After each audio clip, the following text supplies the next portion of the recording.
A lot of these dudes ain't been battle tested. But you know, for some reason, I just found it odd that, you know, your whole motive of trying to, you know, tear down Rempau in regards to him running. What did you do, bro? Like, you ran out the store. Coming back from that. You see what I'm saying? Name one person in the hood that play like that. You know what I'm saying? They even talk like that. Gangsters would never dishonor they gangsterism by talking like that. You can't say you would play with another man's. You put your finger in his. Like, come on, bro. Like, you get money. Like, yeah, you made it out, and you pretending like you want peace, and it was like, take that music down. You should have been took the music down. You toting chopsticks and all of that, you know, in those videos, dissing they dead ops and they homies, and you go over there and say, "Oh man, you know, it's even on both sides." You know what I'm saying? No, bro, I would have out of what's edogg, man. I beat, man. Sit your little cow there. Man, you didn't want no smoke either, man. You seen all them people over there. You.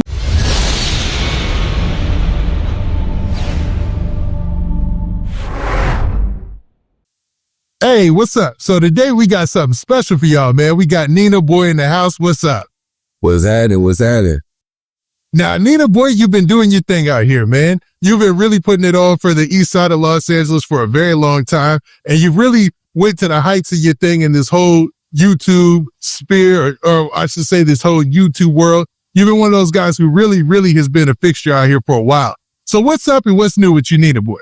Oh man, you know, just getting it in motion, man. Getting ready for 2025, man. You know, just, you know, putting some numbers up for the scoreboard, man. That's the main goal. That's the main focus, you know. And you know, keep it going. Yeah. Nah, man. And we see you, man. And you have these spikes, man. And I gotta ask about this because, you know, I've always liked your material, man. I've always liked your channels. And I like when you go live because, you know, the lingo and stuff is very catchy, man. Do you find some of that spreading out and people taking some of your slang? Oh yeah, man. A lot of these cats been rubber ducking for a long time, man. But you know, I can't put paint where it ain't. That was the whole goal. You know what I'm saying? So people could like catch on and just change their narrative of how they really pop and chop on this internet, you know? Yeah, nah, and I'd have to credit you as one of the first people I've seen who was really, really popping it. Like really, really coming out there with a fresh set of eyes with some new info and stuff like that. Now, I wanted to ask you about something starting off in your early days, man. Now, is it true you were emancipated at 16 years old? Yeah. And how is that possible? My grandma, I went to jail. My grandma came to court and, you know, they was trying to put me back in another group home, another foster home. And I asked her to file for me to get emancipated. And that was my only birthday wish I wanted from her. So she made it happen for me. The judge told me if I ever go back to jail, you know, you going up to prison. You know what I'm saying? And you know, that's what them dudes, you know, drop the soap and he playing them reindeer games. You know what I'm saying? So that was a little scary situation as far as the judge telling me that at 16. But yeah, no, I came out cool, man. I came out cool. Now that's wild, man. So from that point on, you're basically an adult on your own. Yeah. So how do you move about and operate through LA? You know, I was talking to older women, you know what I'm saying? So it was hard for me to get an apartment, but I had money at the time, man. I'm 16. I probably had about $60,000 or something like that to myself. But yeah, I end up cracking this older female. She put her apartment, she got me an apartment in her name, man. And it just ran like that, man. Sliding around town in a foreign car, you know, young, dumb, full of, just having it my way, you know? That's wild. Now, I don't want to, I'm sure the statute of limitations are up or whatever, and I don't want to delve too deep, but what in the world were you doing at 16 years old to have 60 grand just around? Oh man, you know, coming from the streets, man, I was diverse in how I was moving in them streets, man. I took some chances, man. I took some field trips, and I'm gonna leave it at that. But I took some field trips and got lucky, you know what I'm saying? And it changed my life forever. I stopped looking at everything from just, you know, you got to get it how you live, or you got to keep, you know, rob Peter to pay Paul type of stuff. So yeah, man, I took some field trips, man. That took me down memory lane for a second, but yeah, I came out all right with it. Now, you come from the east side of Los Angeles, right? Sure. Now, the east side of Los Angeles has always been, for those people who don't know, it's always been looked at as like the most scandalous part of the city, man. And do you think that's true? Absolutely. Hell yeah. Never thought a million years of shit I had to do growing up on the east side, man. But it make you battle tested. Where I'm from, we from Little Egypt, man. Where I'm from is like, if you not going, you getting ran over. You know what I'm saying? You go get battle tested where we from, because we gotta make sure everybody is all one, all accounted for. You know what I'm saying? There's no weak links. And if you're a weak link and you over there, you not gonna last too long. You see what I'm saying? Somebody go sniff that out of you, and it's full court press. They pressing. You know what I'm saying? So yeah, it's grimy though. It's grimy. Like, now we've heard that so many times, man. And while you're over there, that's a big hub for the East Coast Crips, right? Yeah, they really control a large part of that section, and they've got their ongoing battles that have been well documented in a lot of these things on social media. But you being from there, what do you think is being missing or not being put out there? I think a lot of people are crashing out, and they not getting the real message that it's not gangster dying before your time. You see what I'm saying? A lot of people are dying and catching life cases, and they on these Instagrams talking about, I did it for the set. You know what I'm saying? You done left kids behind. You know what I'm saying? You done left your mama behind. I mean, we failing. With this Cripping, man, it was community revolution in progress, man. You know what I'm saying? It wasn't meant for Bloods and Crips to be beefing. It wasn't meant for none of that, man. It was to protect our own community. You know what I'm saying? And somewhere down that line, people then, change the narrative. And now, on the east side, like you said, young nigga name in a diss song, he pulling up with a 7.62 in front of hit you and your grandma that's standing outside. You know what I'm saying? And it get ugly like that. And it's crazy because it's like you chasing Jason. Because once you get a certain age, you not gonna be 18 forever. You not gonna be 21 forever. You know what I'm saying? So when you sitting behind them walls and you looking at 10, 15 years, by the time you're on your 10th year, you not operating the same way you used to. And that's what they not telling these young dudes in the streets, bro. Nah, and I agree. And that sounds like good advice, to be real with you, because, man, we hear about a lot of these street stories and about a lot of the things that go down, and they get millions upon millions of views. But it takes a lot of the older OGs to come through and really put it down about actually the repercussions and the end of the story. It's like 50 Cent said one time, everybody wants to be the guy in Scarface that doesn't get shot in the end. You know what I'm saying? Absolutely, man. I remember shit. I didn't think it was real till I got shot, man. I was praying to God and look around, see how many niggas didn't even know. I was like, shit, God, don't let me die. You know what I'm saying? But I was quick to, send them shells to another nigga. I mean, to the opposite, person that was posing a threat at that time, allegedly. Now, I don't think you've ever broken down the story about where you got shot. At least I haven't seen it on any of the major platforms. But what exactly went down? Like how old were you at this time? I was young, man. Bullets was just flying, man. I was just out at the wrong place, wrong time, and took something and kept it going. Yeah. Nah, I get it. That's crazy, man. And to deal with that, man, especially what you see going on in hip hop, you made a very good point. Like, now these young cats, and you see it with Chicago drill rap, you see it with a lot of Atlanta and a lot of that. Back in the day, people were walking around with pistols.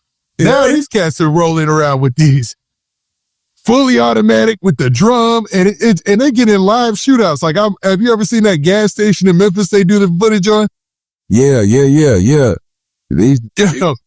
It's going kind of crazy. Like, could you ever see yourself jumping out the porch today? You know what I mean? Nah, hell nah. Because every time I went to jail, every time I turned over my shoulder, I was standing in that courtroom by myself. It wasn't no homeboys out there. You know what I'm saying? They say free me when I'm on the phone and I'm talking to homies and but it wasn't none of that. Where every time I went to court, I was by myself. You know what I'm saying? So, and I got caught up in a lot of stuff, but I also knew, like, me being who I am, you got to keep some lawyer money. You see what I'm saying? That's the difference that a lot of young dudes don't really know. Like, yeah, you taking that chance with that public defender and he's telling you all of this, you're not even fluent in understanding your constitutional rights. You don't even know what that time means. You don't even understand the logistics of what that crime consists of. You know what I'm saying? And a lot of these dudes ain't been battle tested. So, you know, they'll jump in the car with the wrong person, and yeah, he cool when he ain't on the other side of that gun. You see what I'm saying? But when he on the other side of that gun, man, there ain't no telling. A lot of these dudes, I just seen a lot of people freeze up. You know what I'm saying? And a lot of dudes my age that's, you know, in the 40 range, you know, some of them still out there, man. And you got to embrace violence. Like I tell everybody, man, as a survivor, you got to embrace violence. But, you know, once you embrace it and you realize at the end of the day, ain't nobody coming to the cemetery.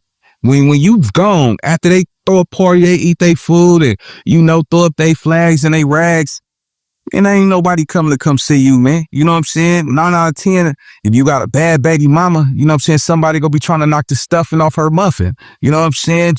Yeah. You know, put that hard drive in her software. You know, all that, you know, stuff.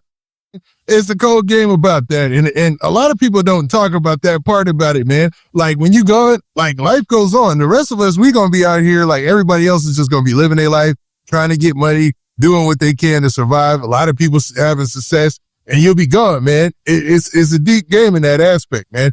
Do you think that, man, there should be a better way of getting that message out there as well? I think, you know what, it's going to be hard because everybody is all about motion. You see what I'm saying? A lot of these young dudes out here is really popping it because of the motion, but these niggas ain't no killers like that because they addicted to the fast cars, the SRTs and them Henny engines and, you know, fly condos and wearing Gucci and Giuseppe and all that. These little dudes is not trying to sit down and go do 30 years. You know what I'm saying? Ain't no coming back from that. You see what I'm saying? And right now, they releasing a lot of dudes who've been gone for 20, 30 years. And these dudes coming home still thinking K-Swiss and creasing up their jeans is still popping. You know what I'm saying? And it's a whole nother world out here, man. And they looking at them. Because it seemed like, now, I'm not assuming that everybody is messing with like a youngster like they're being accused of, you know, so I don't want to put that out there. But I do think that, you know, you get a certain age, you shouldn't be trying to date 20-year-olds and, you know, stuff like that no more. You know what I'm saying? Right. I mean, just imagine, you know what I'm saying? Your daughter's 20 years old and she coming to Thanksgiving with a 35-year-old man. You know what I'm saying? It's going to be some furniture moving up in there, man. What you doing, my daughter, bro? Like, yeah, that's what she talking about. And he said, yeah, dude. Yeah, step outside. Let me holler at you. Now, next, I want to ask you a little bit about your some of your affiliations in the rap game, but I can't do that without asking you this question. When did you start to really jump into the rap game and rapping? Man, when I used to go to the BMF matching parties and my homeboy Rocket got signed to Jeezy back in the day. Rocket for 190 East Coast. He got signed to Young Jeezy. And yeah, we was going around the BMF matching parties, and I'm like, damn, nigga, I'm seeing Blue Da Vinci, and you know, who else? I think Fabulous was around that time, and I was already like rapping it because I used to listen to JT the Bigger Figure, San Quinn, and all that. So, you know, and I used to, you know, go back and forth with the bass. So, yeah. Now, when your boy Rocky first came out, I remember everybody, especially on the West Coast, who was like, man, that name is hard. You know what I'm saying? You know, he came out, he spelled, you know what I'm saying? Like everybody was like, yo, man, who's dude? And he kind of went into the background. Whatever happened to Rocky? You know, he's seen a different position, man. Rocket a real street dude, man. Like a lot of people think he just music. Like, nah, we did field trips together, man. We accomplished a lot. But he converted over to the music side and started picking at the management and the acting, and you know, he was a hell of a writer. He still is to this day. I think he's seen the BS that comes with the industry, you know, and by him being from where he's from, he ain't going out like no buster. You know what I'm saying? So before that, he'll play the back scene before he get played in the front. Yeah, nah, our man, he made a big imprint or a big splash because, like you said, the Young Jeezy connection and then the freestyle. But during that time, you guys were all in that BMF world. So how in the world did you initially get in contact with BMF or start messing around with BMF? Because at that time, a lot of money was being put out there. Well, I was him inviting me and my road dog to them parties. You know what I'm saying? Yeah, like shit. Me and Rocker used to always run around town, man, just hustling, trying to get to the bag. You know what I'm saying? And when he got in position, you know, he went and handled his candle and double backed. And, you know, when he put up on my side, I was the hottest thing for my section for a little minute. So, you know, we just started going to them alumni parties, you know? Nah, that's what's up. Now, when you were going to the BMF parties at first, was it like, what in the world is going on? Because we've heard the stories and we've seen the documentaries where they talk about tigers in cages, money being thrown all over the place. Like, was it really that in real life? Well, nah, man, it wasn't even like that, man.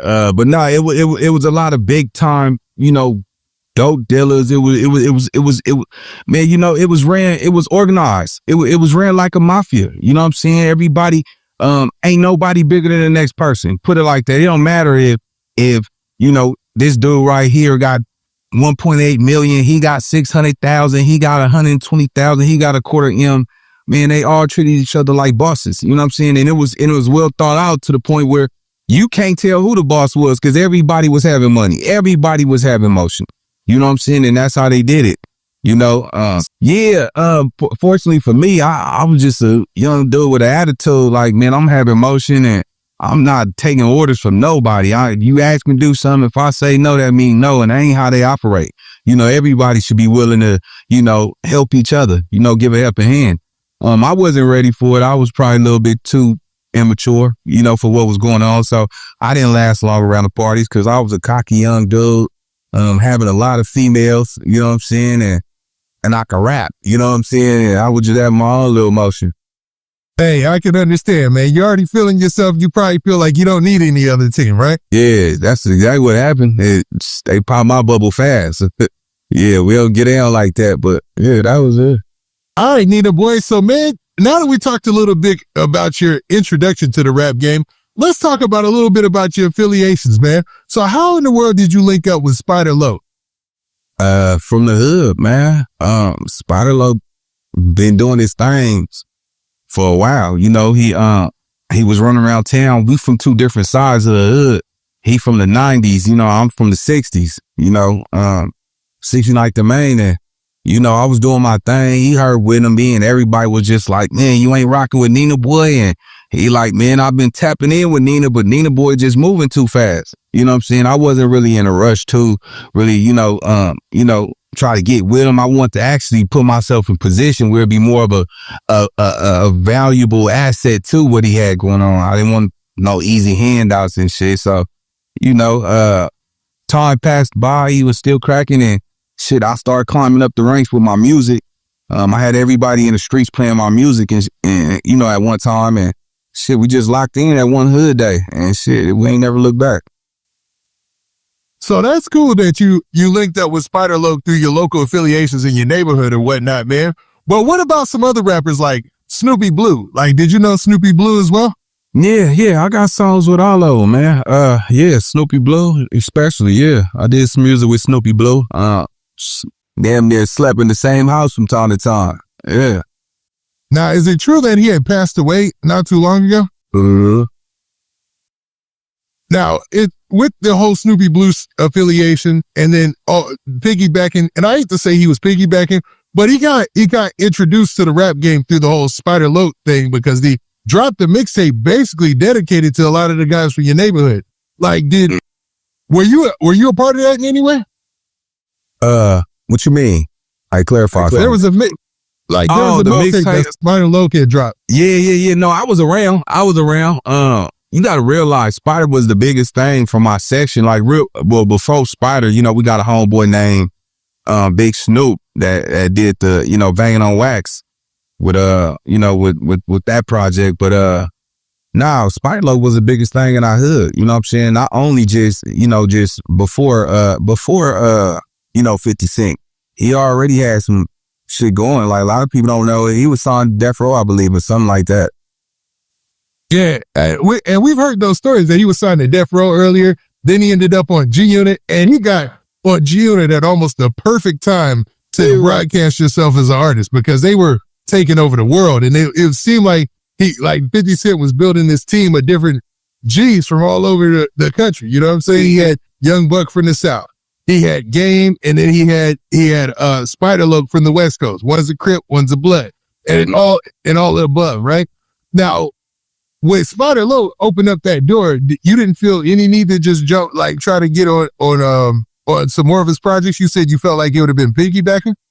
Yeah, nah, we did music, you know what I'm saying? Me and Spider got a gang of songs out. I just was always, I knew I was a draft pick for myself, you know what I'm saying? I just played the back and just observed what he was, what he was showing me, you know what I'm saying? And I just wanted it for myself. I didn't want it like everybody else, you know what I'm saying? Because I know my time was coming.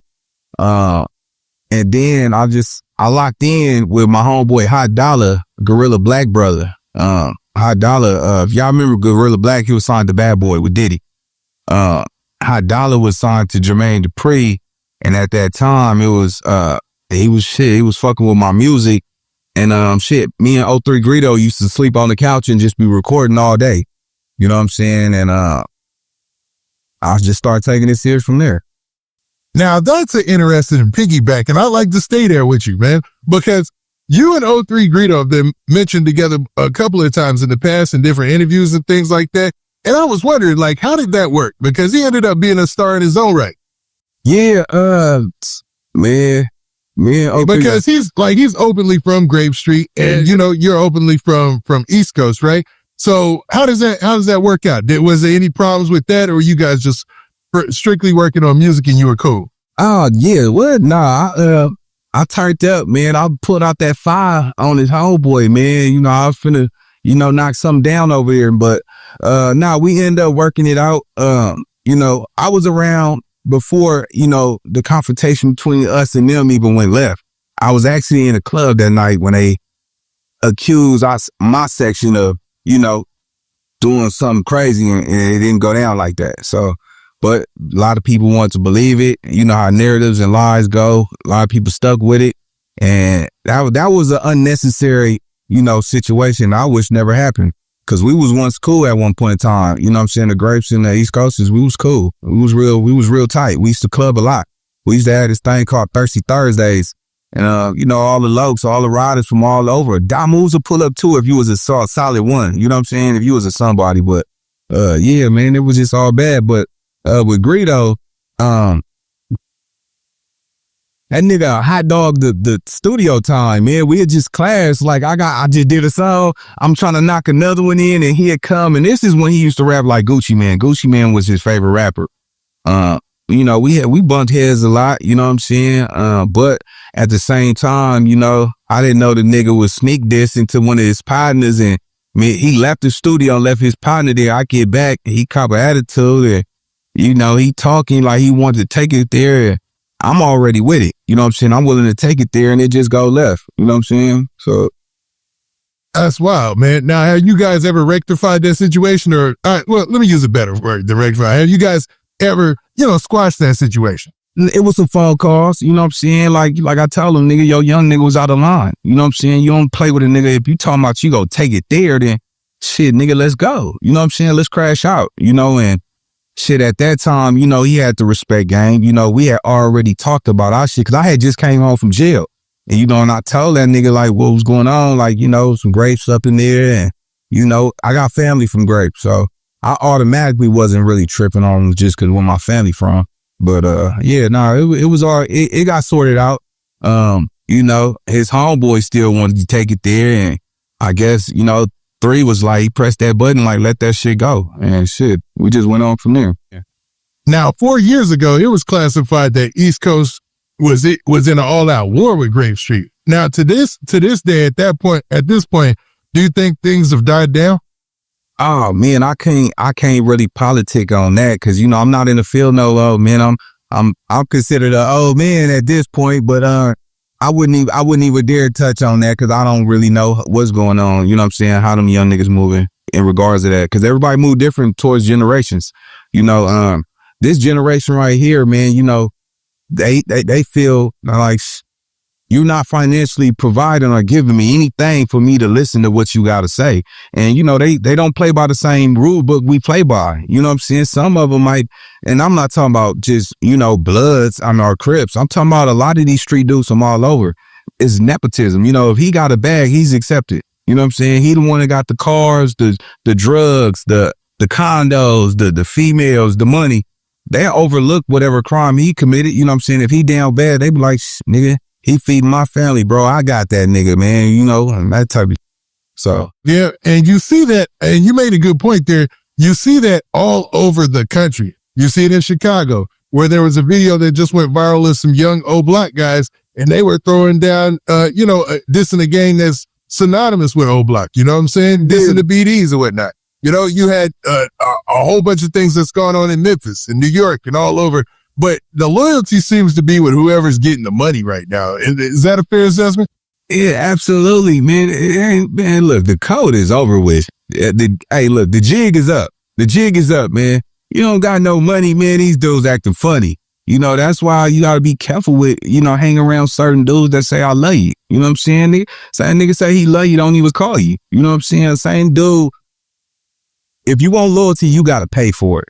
I don't care how you cut that, man. You know what I'm saying? And it's just sad because, where we come from, man, we'll never, downplay a man for his failure. You know what I'm saying? If we can't help that dude, we'll stay out his way and tell him stay up, stay strong. Nowadays, these cats will clown you. Like, just imagine a father of three working at a Chinese liquor store, mopping the floor, just put food on the table.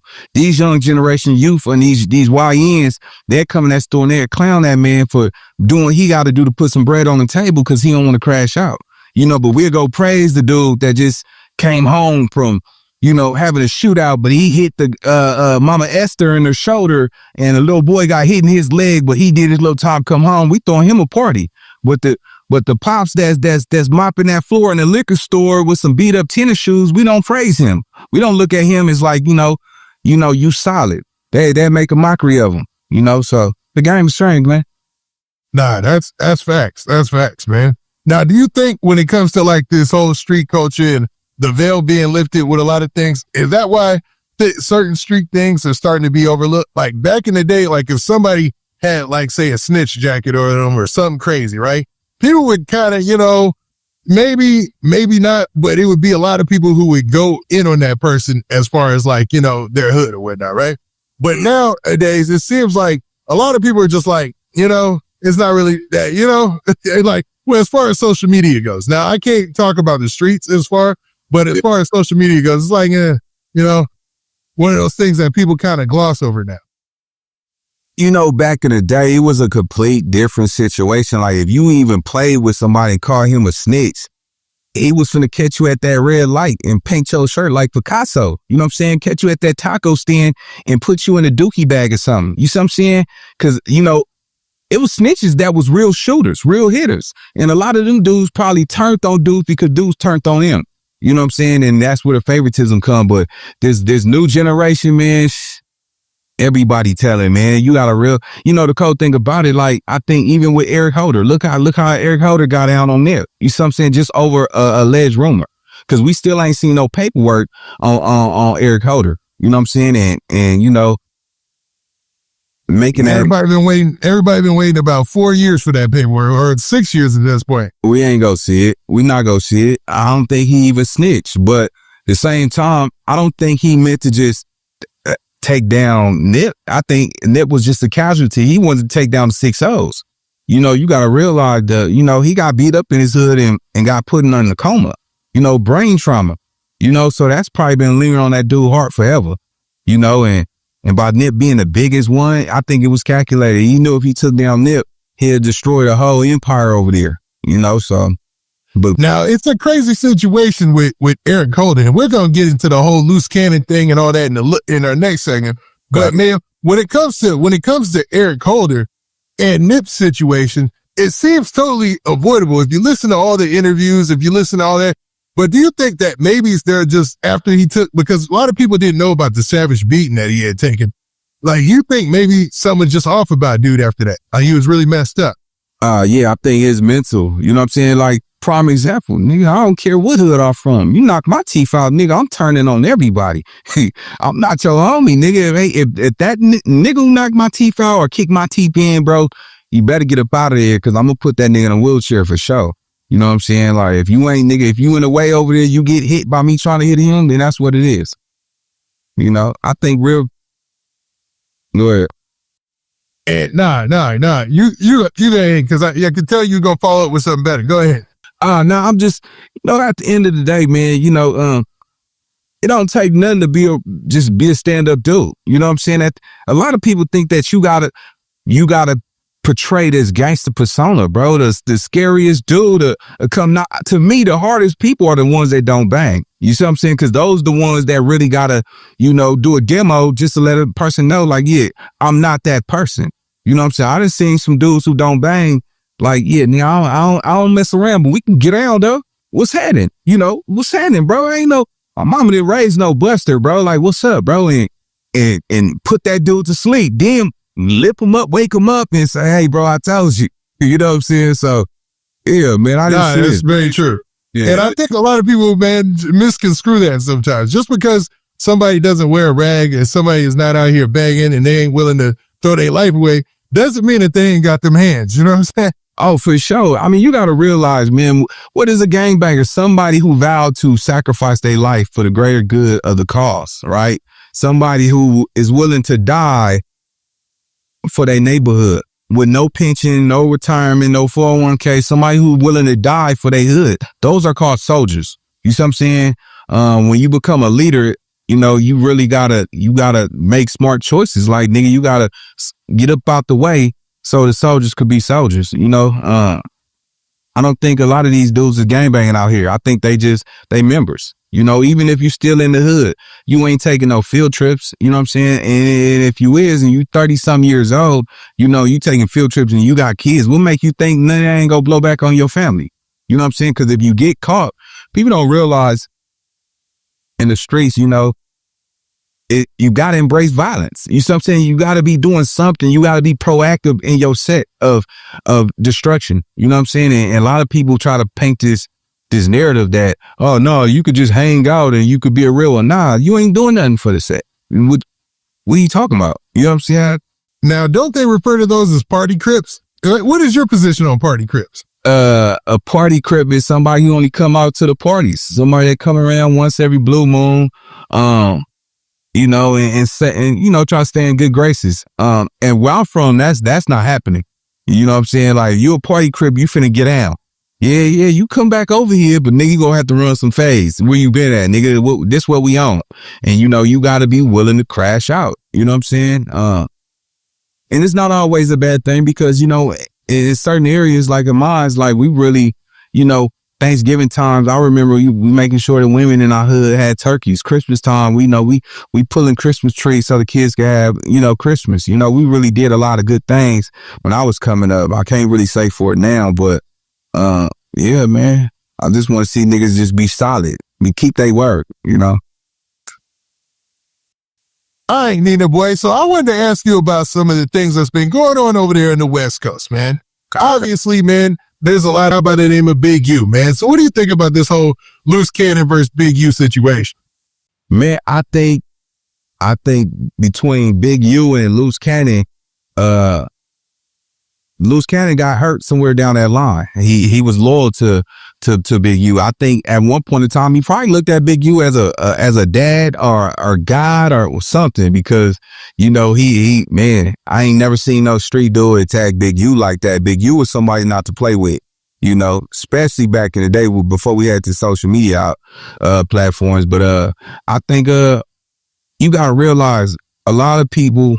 Me, I don't hold hands and kick hands. I think he's suicidal. I think he's playing with fire. I think at somewhere down the line, and I know he'll stand on it, but he's gonna have to answer to all the drama that he been talking about with Big U. You know what I'm saying? Because it might not be Big U, but somebody might catch him at one of these lights and ask him about that. He on. But I honestly believe that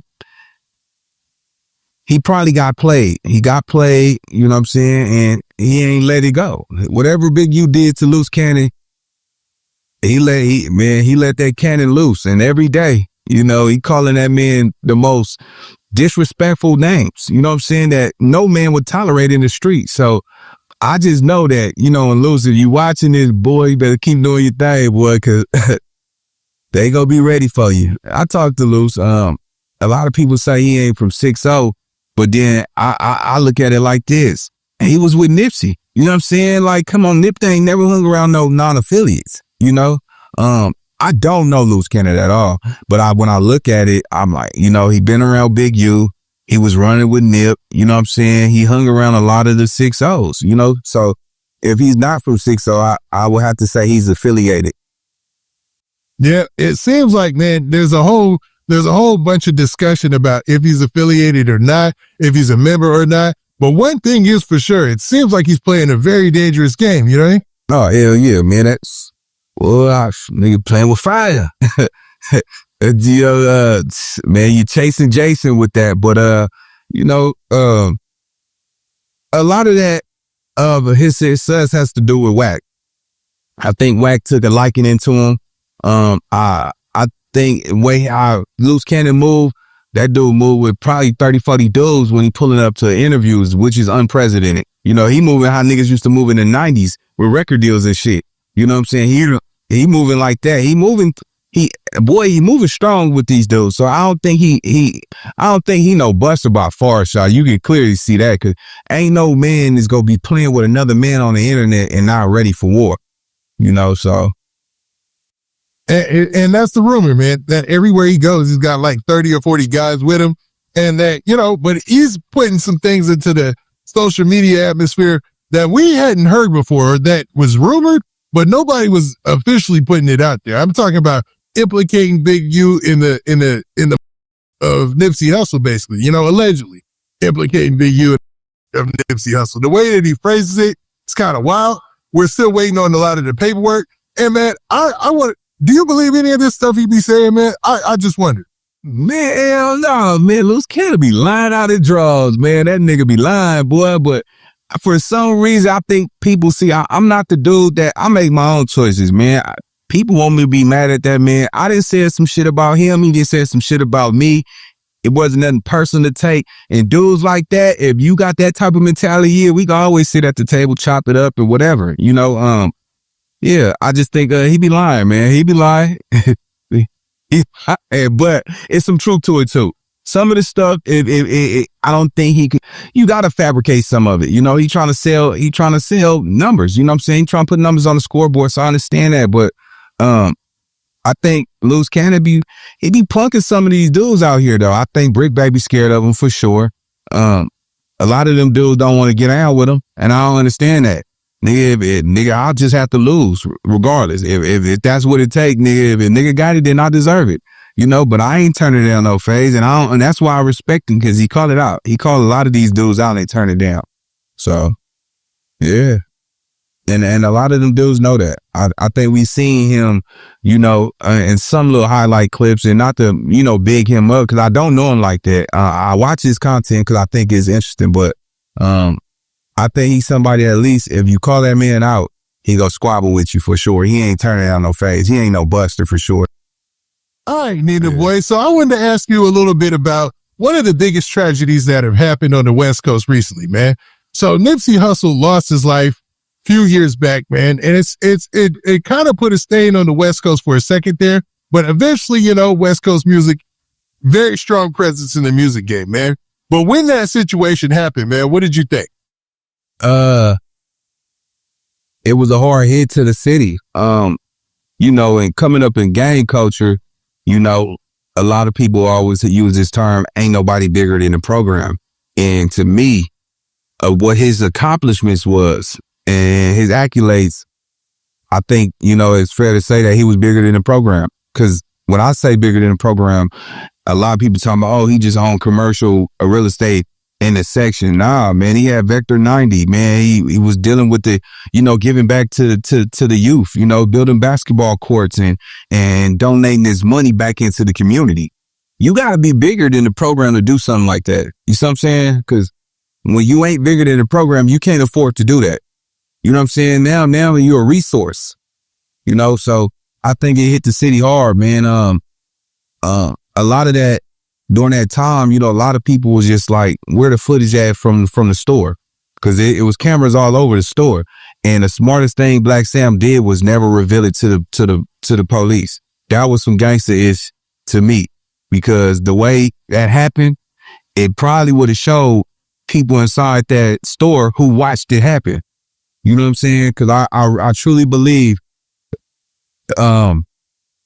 somebody seen it happen. You know, they didn't do nothing. You know, I think Black Sam was enraged. You know, a lot of them dudes, you know, they didn't protect Nip. You know, coming up in the streets, you always protect the one with the bag if you want to keep longevity. Now, what's crazy is you made a point about the fact that, you know, Black Sam didn't release the footage, but eventually the footage came out and we saw it clearly, you know, Eric Holder taking Nipsey Hussle's life. At that time, you know, they say a lot of stuff was going crazy in the streets, man. What do you think? Like, do you think, like, and we saw the whole situation with the whole ceremony and everything afterwards, like his funeral, whatnot, the whole city shutting down the Staples Center. How big of a blow was this for the West Coast, really? It was bigger than Tupac. He was bigger than any artist that died. The way he had the city, far as doing the marathon lap, it was unprecedented. I mean, if you look at the number and how he did, he went all through hoods. He went through the Bloods, the Crips. He went through some territory, man. Ain't nobody get that before. I honestly believe his passing was like the biggest marathon service that's ever been done on the West Coast. Ain't nobody did it like that. And let's be clear, he was universal. You see what I'm saying? You had people flying in from all over the states to come to the smart. He was the first dude who had a smart store in a city. You see what I'm saying? You take your phone and click one of his tags on his clothing and you get the mixtape. You know what I'm saying? It was a smart store. So he was bridging, you know, Silicon Valley to the city, to the hood. You can't, a lot of people don't want to give him credit because he's not a person that really takes credit independently, but he was somebody who said my team. You know, them dudes, he had a cold crew over there. His crew all got down. If you notice, none of them even did original interview statements that was really a part of All Money In. You got the Cowboys who say, oh, that was like my son. I helped start his career. You a lie, bro. I went to Hamilton High School with Nipsey, bro. I went to high school with Rempau. We all went to the same high school. I even remember when Nipsey was going up to West LA College for a minute. You know what I'm saying? So I never see Cowboy picking him up from school and none of that, bro. All that shit is just cap. Yeah. Mm-hmm. Around the time, me and Nipsey went to the same high school, man. We all went to Rempau. Rempau is the closest out of all of them. And then J Stone, you know? Now, what's crazy is, okay, well, and I hate to keep saying it's crazy because maybe it's believable at this point, but what's wild is when it comes to Cowboy, he's definitely painted the image that he was kind of the mentor of Nipsey Hussle. So are you saying that wasn't true either? Hell no, man, Cowboy can't even read or write, man. No, he was under, you know, drug addiction at that time. Now, everybody in LA know that, man, he was the help, man. You know, Nipsey, he said in the interviews himself, Nipsey never invited him to them shows. He made an effort upon himself to pull up. You wasn't invited, bro. You just pulled up to say, I'm showing support. You could have shown support from FaceTime. You had to drive to a whole nother state. Nigga, he could have bought your ticket if you was really an asset to the team. You was a liability. And I think, you know, when we look at this, Bricc Baby, he wasn't at the funeral. You know, a lot of them dudes, everybody talking about why Rempau was still at the funeral, because that was his real friend. It was bigger than this gang banging, you know, relationship that everybody tried to portray with Rempau and Nipsey. You know, that was his childhood friend. Like, them dudes been knowing each other about 6, 7, 8 years old. You know what I'm saying? And shit, nigga, you see, he was there. Now, Rempau has never done an interview, and I don't think J Stone has done an interview either, have they? None of them. That's a no-go. When you got that type of tight-knit crew, them dudes really get down. You know what I'm saying? All them dudes are really, them dudes, you know, they know to sacrifice their life for him. I can't speak for Rempau in that situation, but, you know, Rempau was a low-key dude. He played the back scene. You know, I ain't never seen him be no rah-rah person anyway. Oh.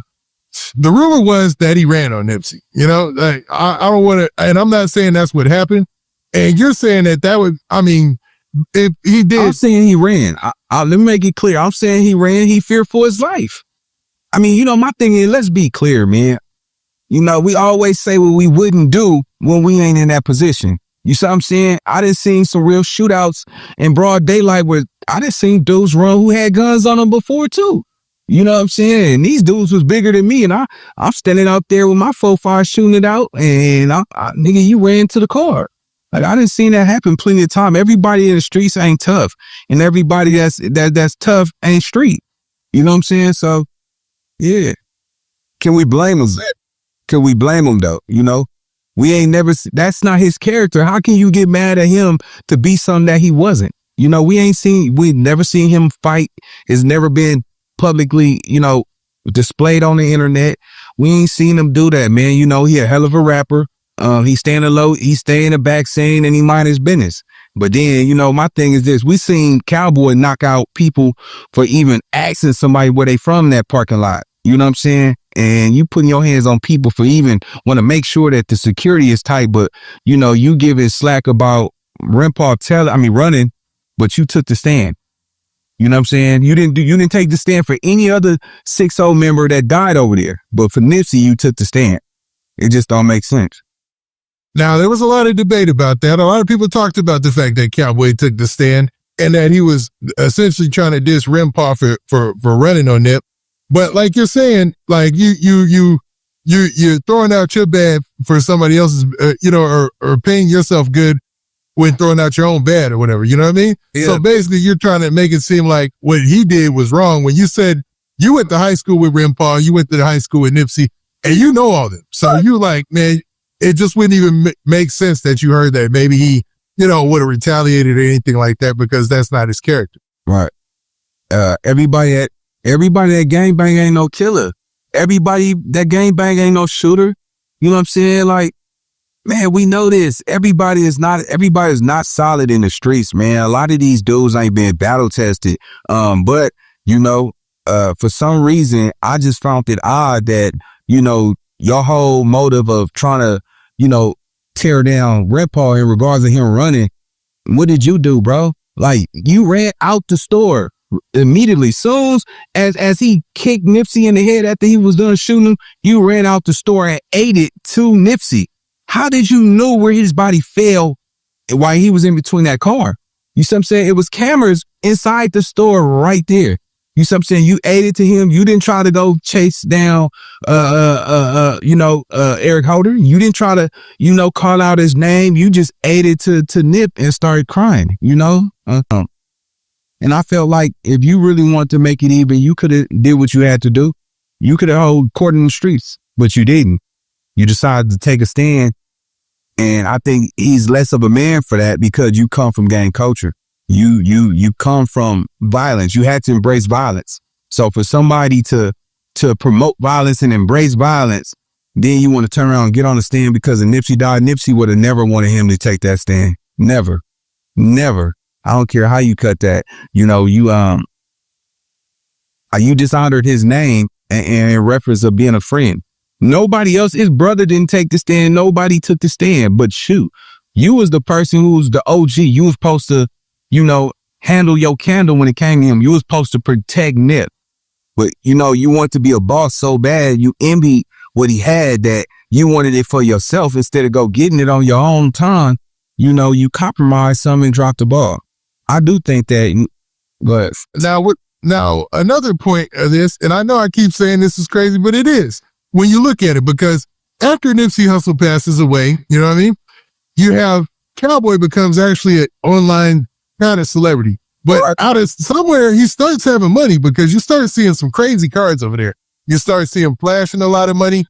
Like, and I don't know what his business is or what he does, but prior to that, it doesn't seem like he had that type of money. Now, what do you think, like, for what you can say, what do you think is like been this boost of wealth or boost of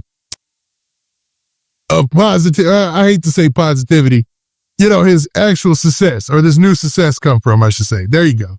You know what? I'm gonna keep it all the way suave with you, right? I ain't never seen him give no money to them youth over there.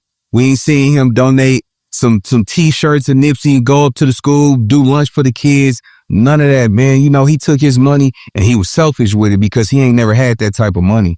I think, you know, through the course of years of these interviews, you know, he's saying he trying to stop these guys from, you know, crashing out, but we ain't never seen you help the youth publicly. You know what I'm saying? You get on these podcasts and you interview for years.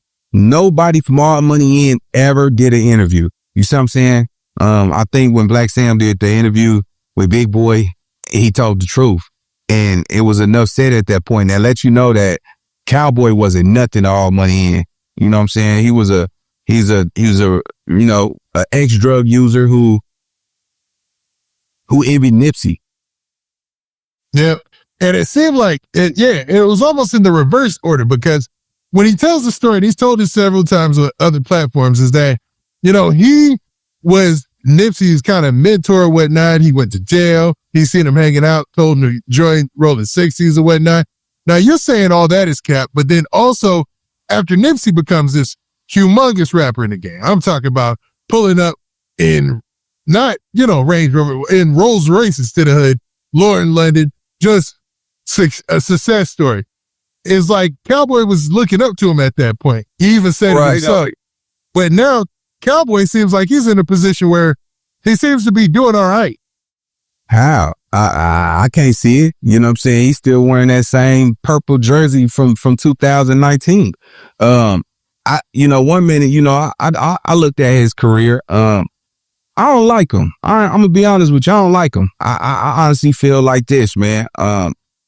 If you was that important to Nipsey, you know, Cross birthday passed, you didn't do no shout out, happy birthday, Cross. This was his son. You know what I'm saying? We never heard you honor his kids, but you're selling Nipsey Hussle's merch in your own store downtown LA. You got the mural. You tell everybody that was your best friend. You didn't reconnect with Nipsey until he was 18. He remember you was slung out on dope and on drugs before he was on the rise to come up. You know what I'm saying? And then when you got out of prison, he was already 18. I think he went to, you know, to his father's country, you know, and then came back, you know, and was grinding, bro. You wasn't out there pushing that mixtape with that man like that. You know, he know that, but ain't nobody's going to contest to that in regards, because they know ain't nobody trying to fight no smoker. You know what I'm saying? Ain't nobody trying to fight somebody over what his story of the truth is. I mean, that's why I tell people like this, man.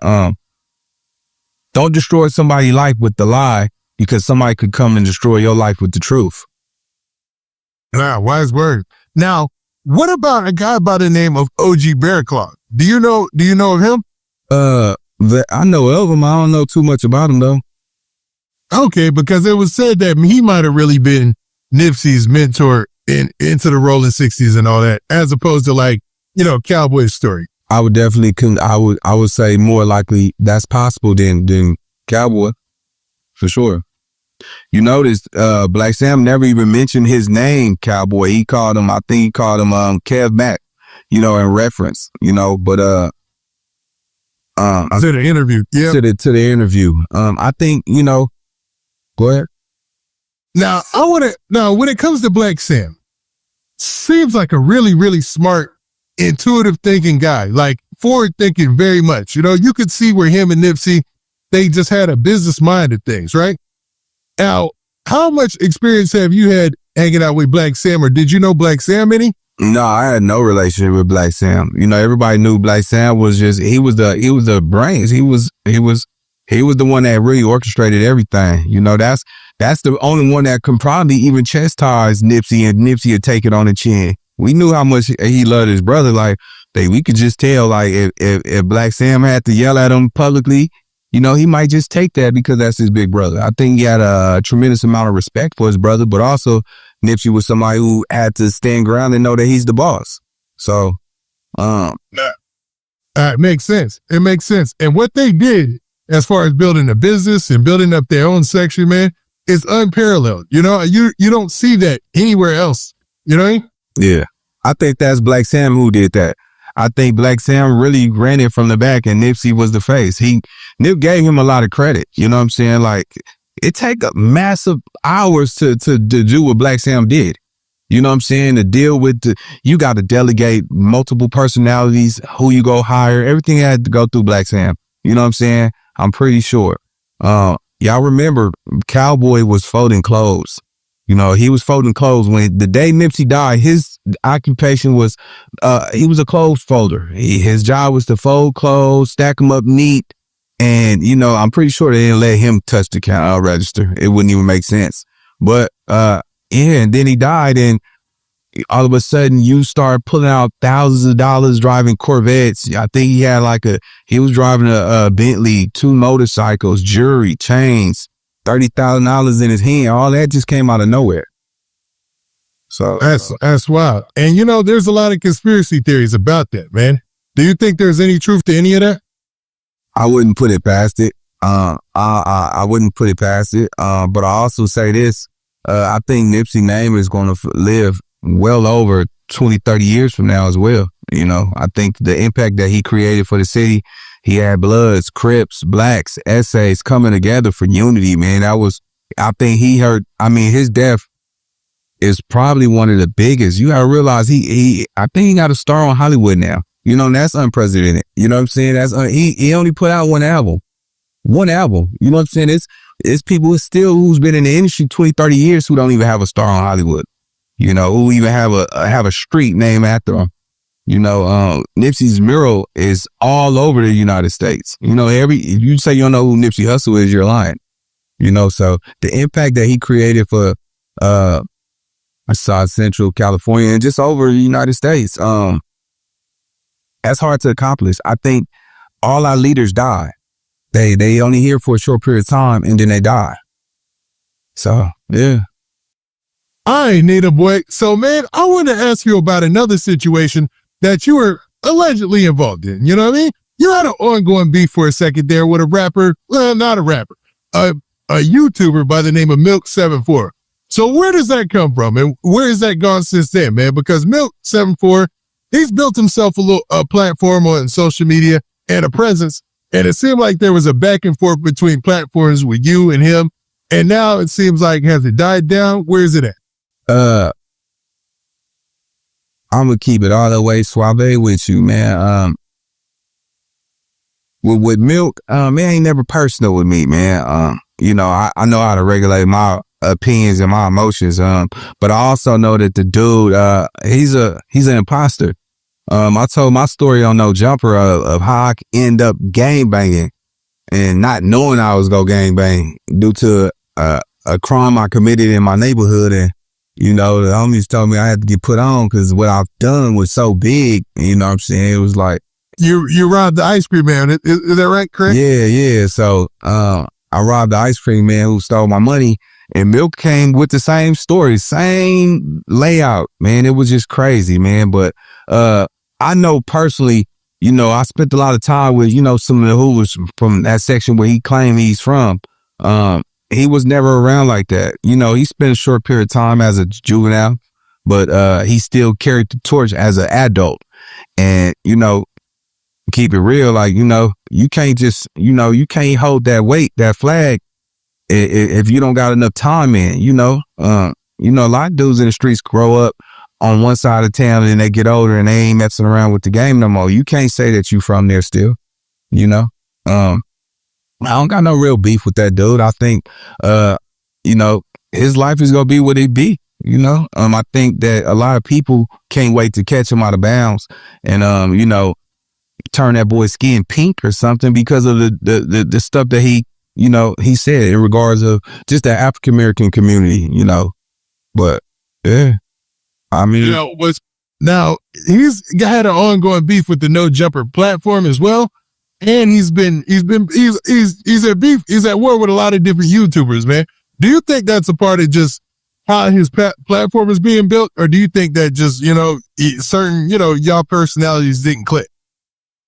You know what it really is? It's more about when you dealing with dudes who really come from the streets and then you get on the internet with this big bad persona as if like you really been in the field, like you have common interests, like you was out there for the same reasons we was. You know, a lot of people would take that the wrong way. You know, I took it the wrong way. He spoke on on some stuff that took place from my section, my neighborhood, and the facts wasn't right.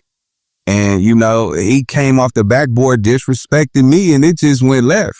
You know, that's how it originally started with me and him. But I think, you know, people don't forget in the streets. You know, I think, you know, when you're a real one, the streets go accept it, no matter how it come, because you go stand on 10 toes. You know, we've never seen him, you know, take it to the next level.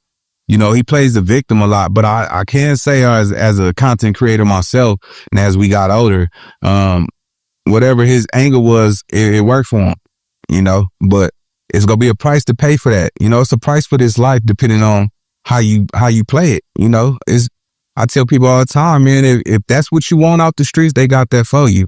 Just make sure you can stand on it when it meets you in your face. Nah, that's well said. Now, I wanted to ask you about another situation that's out there and get your opinion on another YouTuber who actually works at No Jumper. A guy by the name of Bricc Baby. So what's your whole take on Bricc Baby? Bricc Baby is I think somebody who, you know, he lost a lot of time. I think Bricc Baby is a street dude. I think he's somebody who he never got his claim to fame far as recognition in the streets. You know, he was Atlanta dude. He left for late. It got rough. He got spooked. You know what I'm saying? And he flew to Atlanta and started a new journey. No, actually he went to Mississippi and then he went to Atlanta. But that's another dude who claimed that's Nipsey's best friend. You ain't nipped in airtime like that, bro. You didn't go to school with us, bro. You didn't do none of that. You know, you didn't go to Hamilton with us. You know what I'm saying? We've never seen you. But I do know some people who've been around Bricc that's my close friends, which I won't say their names, but yeah, he an imposter, but he a street dude for sure. Okay, nah, interesting, man. Now, have you guys ever, like, you know, basically, you know, got to a situation where you guys talked on air or whatever and you know, laid it out where there wasn't any type of issue? He not big enough to talk to me, man. You know, Spider, you know, it go through the wire because, you know, that's Spider little homie. You know what I'm saying? To me, when it comes to the streets, he got a name for, you know, hitting licks and hitting plays, but he don't have a real street name. You know what I'm saying? For LA. Now, he might got some in Atlanta, you know, for him doing his little 1-2, but far as in LA, like, he not that big. He not that big in LA. A lot of groupies, a lot of street dudes who, you know, look at views and his platform might assume he like a big deal in the street, but he not no real big deal in the street as far as being a Crip, being from neighborhood, you know, or even going over there catching fades. We ain't, you know, I don't believe any nigga that will, any person, let me rephrase that, anybody that will allude to bragging about the bodies they got on a major platform is a coward, bro. I would never tell somebody how many bodies I got. Like, that's crazy. Like, why would you advocate that? We grown. You're in your 30s. You know, I always tell people, man, you know, when you get to 20, 25, you start thinking like, dang, I'm finna be 30. You know what I'm saying? My credit's shot. I don't got no apartment. I don't got no place to live. These are the thoughts that come inside your mind. You know what I'm saying? And at his age, you know, I believe, you know, you promoting the wrong narrative. And any man that will actually say that he will play with another man, you know what I'm saying? It's chili back there. You know, if you like chili on your finger, bro, you're disrespectful. You know, I don't like. Are you referring to the comment about Gucci Man having good butt or something like that? Yeah, he said Gucci Man have good butt. I think Adam have turned Bricc Baby out completely. He's no longer the gangster, hardcore, on 6 out, skull drag hockey sticks. He's no longer that. You know what I'm saying? You can hear it in his verbiage. You know, he want to sound radical from time to time. Is, you know, posture up, nigga. You know, get back to who you was and focus on your content. Because, you know, Adam turned him out. I think Adam, yeah, made him. You know, he turned him out, man. I'm gonna just leave it like that. Yeah. Now, what's crazy is a lot of people do say that. They say that, man, maybe they did the, you know, because Adam 22, people love his humor as a white dude with that humor. You know, it's funny. You know, that's what they do. And, you know, most brothers really don't joke. We don't joke like that. You know what I mean? Right. But when when Bricc Baby started joking like that, it was almost like, I don't know, it felt weird. You know what I mean? Like as a viewer, as somebody who I used to watch No Jumper a lot, it just felt weird. And it kind of turned a lot of the fan base off because it was a weird dynamic because the gangsters were gangsters. You know? Right. When you had AD and them up there, you know, and you had T-Rail, they would just stand to it. Like they just said, there's lines they wouldn't cross as far as them being gangster. And then with Bricc Baby, you saw it change where he just slowly but surely started making those same type of jokes. And now he does it all the time where he's talking about, you know, Gucci Man in a crazy way, man. So do you think that there was just do you think he was evolving as a person, or is that a de-evolution, or is he devolving? It ain't no coming back from that. You see what I'm saying? Name one person in the hood that play like that. You know what I'm saying? They even talk like that. Gangsters would never dishonor they gangsterism by talking like that. You can't say you would play with another man's. You put your finger in his chili bowl. Like, come on, bro. Like, we don't play like that. Like that. You emasculating yourself. You know. And then you want to blame it as, oh, I'm becoming save the professional content creator, because at the end of the day, you're only a professional when you on No Jumper.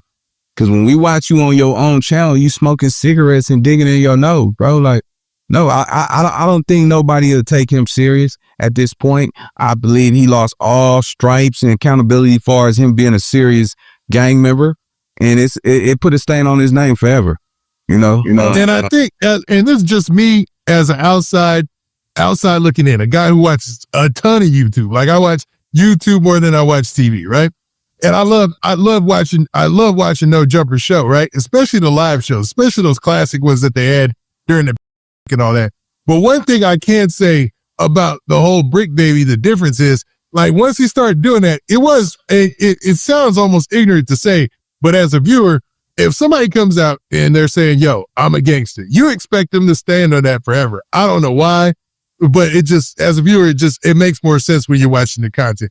Because you kind of want the gangster's perspective in a situation where, say, like an Adam 22, he's a white cat and he's doing some goofy humor. You want to see that dynamic intersect. You want to see those two go head to head and what really happens. And we really don't get that much anymore. I mean, if Adam says some disrespectful verbiage to me, oh man, it's gonna be some furniture moving in there. I'm not going for that. I'm not him. You're not finna play with me like that. I show off live. I'm gonna get it clear live. You're not gonna play with my name. I'm not no buster. I'm not gonna never let no man play with my manhood. Now I feel like when a man challenges you verbally on camera and you just taking that, then you know you're a coward. You know, and it mean you don't stand for something. You know, a lot of people will see, oh, he's up here at the top place. I've always lost opportunities because of what I stand for. You're not gonna disrespect me. I got kids watching. You know, his girl gotta watch all these people, do these reclips about, and he says it multiple times, you putting baby oil on your body, and, these are feminine traits that you project into the camera. So when you serious, ain't nobody gonna be scared of you. You know what I'm saying? Who's supposed to be scared of any man? But far as on the flip side, big success to you, homie. If that's the way you want your life to roll, and that's on you, man. I just feel like it's a certain way that, gang members should carry themselves. Now, this internet, we all out of line with just speaking on the internet, but it's how you do it. Because you got to be willing to say, hey, man, I'm a content creator. Because this is like the new dope era. You could pull up to a block and get that content. Might make $5 that day. You might make $100 that day. It's still serving yay in the content space to a street dude. And I think a lot of street dudes are trying to converse over because they got cameras on every corner now. Ain't nobody selling dope no more. Ain't nobody running inside these stores shooting at people. Ain't nobody doing drive-bys like that. They got cell phone towers that's pinging all this information. It's over. It is completely over. And if you think that you're going to survive and get away knowing you didn't finish middle school, you didn't graduate high school, you never went to college, and you're up against a organization that have billions of dollars, technology, educated teachers, resources, how are you going to win the battle? How you going to win? These dudes go to college. These dudes study psychology. These dudes they got this thing called live crime center where they got cameras everywhere, and they got a center where they're watching roads and streets and blocks, and they can catch you if they want to. They got infrared E-sisters. These dudes, they can't even read and write. Some of these dudes was failing in middle school. So, keep thinking you can be somebody who did, got their master and their PhD in psychology and criminal minds and all that. Keep playing with them. You're going to get caught. Another topic I wanted to ask you about, which is kind of a current event, man. I wanted to see what you thought about what's going on with this whole Lil Durk murder case, man. This Lil Durk murder for hire case, I should say, right? Mm. I think right now, you reap what you speak. This is a clear definition of the power of the tongue speak life and death. A lot of times, when we trying to, sell records and all that, we want to say the most craziest stuff to capture that moment, to, paint a picture. And, I think he could have been got out of that situation with these people, but he indulged trying to stay down for the wrong people. Half the people that he got on his payroll would never do the same for him. I think after D Thing died, I think he became numb. He took that real hard. But I also think that Lil Durk he might not get hit for that, but he's gonna be fighting this for a couple years. It's gonna be 2-3 years before he managed to get up out of there. Allegedly, they adding another murder for hire to his name, but yep, and I was gonna get to that point. So just the other day, we found out that they added another murder for hire charge into his indictment, where he hasn't been accused yet, but it was mentioned as a part of his, a part of his case that he was being implicated in a murder for hire of his brother, or for the guy who's accused of shooting his brother D Thing. You know what I mean? Yeah. So that puts him in a weird position. What do you think, man? Because at this time, he's not charged for that, but you already got one murder for hire case, and then you have another one pop off. I mean, the judge is going to look at you like you're running some sort of criminal operation from this point. Man, they gonna make it stick. I feel like Durk, man, he switched roles. He got up out of his character, everybody always thought he was the shy, quiet one, paranoid. His eyes was big. He was somebody, that it was pretty much, you had to keep your road dogs around to stay down. And, I think he had a big heart. I think after Von died, that was it, that was his protector. I think he had to mess with King Von. King Von was a good spirit, but he was also a killer, but, everybody, you go by that slang, that slogan, you're not a real one till you kill one. And to me, it's just crazy because most of these young dudes that's listening to Durk music don't realize that's cool once you get that recognition from the people who don't got shit. But when you sitting behind that wall and, you talking to them kids on that phone and, you get your phone and you're on Instagram and you saying, oh, I did it for O Block. Oh, I did it for OTF. I did it for LA. I did it for Compton. Ain't nobody go care about who you did it for. We go sit back and be like, oh, that nigga with it right there. That nigga solid. That nigga a gangster. But a couple hours after that, like, hey, bro, hey, what we drinking on, fool? You know what I'm saying? Like, you know what I'm saying? Go. We don't really care. It's this invisible dotted line that we believe that all this shit that we doing in the streets really count, like it really matter. Nobody care, man. We got our own problems, man. Mother asked me, what's up, nigga? Car note, rent, all that shit, I ain't gonna lie, man. I thought we got in this shit, to get out the hood, and it's crazy because once you make it about the hood, you're not looked at as the same no more. Oh, that nigga he ain't looking out for me. He ain't no dude like that, so we put down the people who actually make it, I think Durk tried to stay down because he had the money. He had too much money. Like, what you gonna go do? Go hide and tuck your tail and live your life with your family? Or you gonna stay down with your road dogs because you still doing that type of music? And that what pushes us to stay down in the wrong environments because of the lyrics and the music we putting out. I think Dirt is definitely gonna go to jail. I think he's gonna do some time. I'm not gonna lie to you. Man, yeah. And that was the question, really. So do you think that there's any way that he beats this?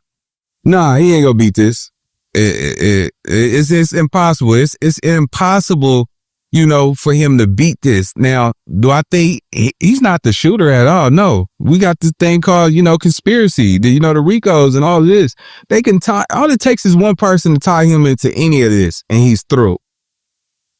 They want him. I don't know if they came knocking at his door for him to cross over to the other side.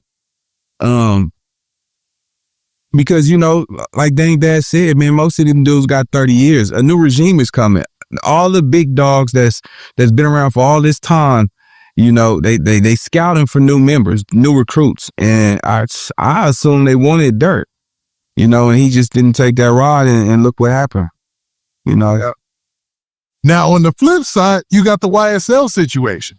So you have Young Thug basically getting time served for his RICO case in Georgia, which was the longest running case in Georgia state history, right? So he gets time served as his sentence, but he also gets, well, on top of that, he gets to go home that day. But also he's got 15 years of probation, man, which is rough, man, rough. That Negro stupid. That was the dumbest for somebody. He's a smart dummy. I gotta say that he was tired. You know, he was a millionaire before he went to jail. He felt like his living quarters was inhumane and he couldn't do another day. I actually believe, look how many people who just beat the murder case. Like he railroaded himself. You know, now you gotta be a scary person. You gotta be paranoid because you sleep with the wrong woman. All she got to do is say, "Oh, I didn't give him consent." You're through. All it takes is for, you know, some secret agency to get somebody get close to Thug, leave a gun under his seat, and have the police pick him up. You're through. Like the way his life is now, it's like he walking on eggshells for the next 10 years. You know, I think. He was scared. He was scared when it all boiled down. You know, I even heard him say, "I think we all need to fall. We all need to lose so it could wake us up and remind us what we're really here for." That came out of Thug mouth, right? And I think that he wasn't willing to fight the fight. You know? Nah, that's well said. Now, in closing, I just wanted to ask you about one more thing, man. You got a whole situation going on over in Chicago, and I saw you talking about this a little bit with FYB J Mane. Now, J Mane is a guy, he's from 63rd. He's doing this pushing peace thing. He's like really big on the pushing peace, but he went over to O Block and he had a little situation. Now, what do you think about what played out with FYB J Mane and O Block? I think J Mane, you know, his heart, God, whatever God got for J Mane, he's really showing it. But J Mane, you know, I think that his mission was all wrong. I think he showed us that he was a coward in a time of standing for real peace. You know, sometimes you got to become Malcolm to become Martin. You know, you got to be Malcolm just to become Martin. You know, Malcolm X was, you know, hey, they come to that door, we gonna handle our candle. And Martin was nonviolence. Sometimes I really feel like you gotta be Malcolm to become Martin. And looking what J Mane did, he didn't do that out of the good grace for his heart. You know, Say Cheese and Rainwater paid him $10,000 each to go do that. And that's the only reason why he did that. And then when it came time, like, you gotta be the most dumbest dude to wear your jury over there for number one. That's just a spit in their face. Showing them you give money. Yeah, you made it out and you pretending like you want peace. And it was like, take that music down. You should have been took the music down. You toting chopsticks and all of that, you know, in those videos, dissing they dead ops and they homies, and you go over there and said, "Oh man, you know, it's even on both sides." I don't think he was the right person for the job. I think Tay Savage should have probably been a person that narrated that piece. But, you know, ain't nobody over there. Chicago is not different from LA. Ain't nobody finna go promote peace without no money. Cause we ain't trying to hear that. You know, why now? Like them young niggas said, why now? Don't come over here now. You got a little money. You got your little diamond whoop, charm pendant box and all that, bro. Like, nah, they not trying to hear that. But I think when he walked away, he got scared. He got scared. He wasn't there, pushed peace in and showed it. I think, you know, he portrayed a role that his heart was in the right place, but it was just at the wrong time. You know? Nah, and it seemed like that because when he walked away because of the guy edogg had stepped up, it seemed like a smart move at the time. But even going into enemy territory like that is it's pretty crazy because, you know, that's a whole neighborhood of his enemies. You know what I'm saying? No, bro, I would have socked the snot out of what's edogg. Man, I beat the shit out of him. Man, sit your little cowder. Man, you didn't want no smoke either, man. You seen all them people over there. You jumping out your body like you really with that. Man, come on, man. You better stand down. Come on, man. I could hear, man. edogg ain't no nigga like that. And J Mane is just a buster. He's just a buster. You know what I'm saying? And everybody praising him because, you know, he came with the lingo and salute to it, man. You know, I think his lingo got him far. But, you know, he was the same dude crying for help, talking about he's sleeping in his car and won't nobody help him. But we ain't really seen. I remember that time. It's funny how nobody remembers that, man. But I remember that. You know what I'm saying? Yeah. Like, it's wild. I guess it's a blogger thing. Like, people who are really tuned in, they remember all those things. They remember all that stuff, all that footage, everything that was involved in those times.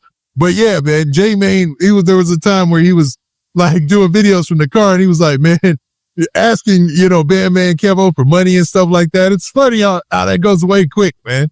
Yeah, but you also got to realize J Mane just recently said, like, if you put him in danger, he go get down on you. He go snitch. If you put him in a situation where he got to snitch, he's going to snitch.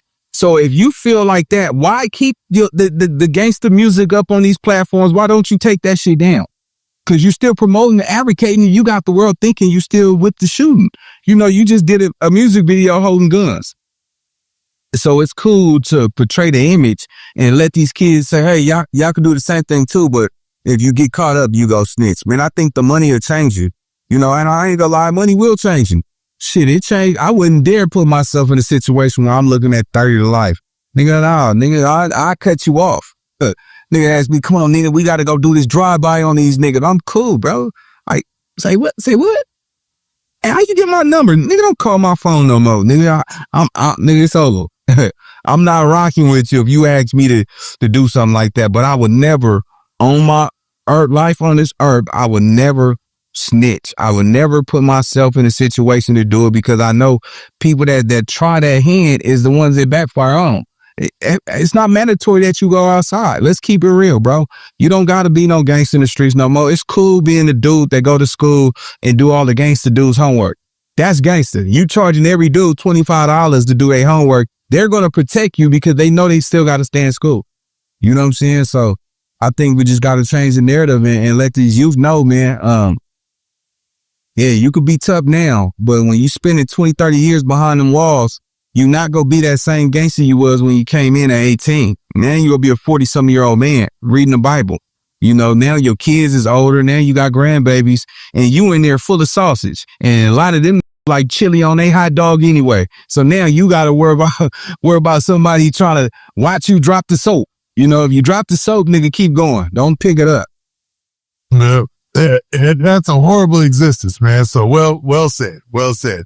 Now, with that being said, Nina boy, we've talked about a multitude of things today, man. You've provided some really good entertainment and some good commentary on a lot of the hot topics that's out there right now. But it would not be right if I didn't give you the floor to promote whatever that you got to promote out there. If you want to promote any type of movie you got coming, music, anything, the floor is yours, Nina boy.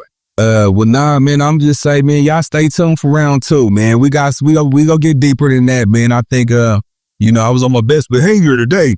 But I definitely want to, you know, keep working, keep doing some great content with you. And, yeah, man, it just keep going. 2025, y'all look out for the Blue Religion project. Y'all might see some movies in the works. But for the most part, the music, the movies, and this content, man, coming at you.